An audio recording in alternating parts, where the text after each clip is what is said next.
Hello guys, അത്തം പത്തിന് തിരുവോണം എന്നാണല്ലോ. അപ്പം ഇന്ന് അത്താണല്ലേ. നല്ലൊരു പൊന്നോണക്കാലം ആവട്ടെ കേട്ടോ. എല്ലാവർക്കും സന്തോഷത്തിൻ്റെയും സമ്പൽ സമൃദ്ധിയുടെയും ഒക്കെ നല്ലൊരു അടിപൊളി ഓണക്കാലം ആവട്ടെ കേട്ടോ. അപ്പോൾ രാവിലെ തന്നെ എണീറ്റ് വന്നപ്പോൾ പൂക്കളൊക്കെ നല്ല ചിരിച്ചിട്ടാണ് കേട്ടോ നിൽക്കുന്നത്. എന്നെ വേഗം പറിച്ച് പൂക്കളത്തിൽ ഇടൂന്നാണ് കേട്ടോ പറയണത്.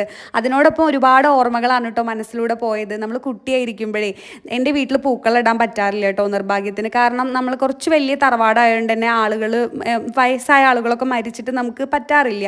അപ്പോൾ അച്ഛൻ വടി എടുത്തിട്ട് പിന്നാലെ വരും. ഞാൻ എന്ത് ചെയ്യും, കൂട്ടുകാരികളുടെ ഒക്കെ ഒപ്പം പോയിട്ട് പൂ പറിക്കാൻ പോകും.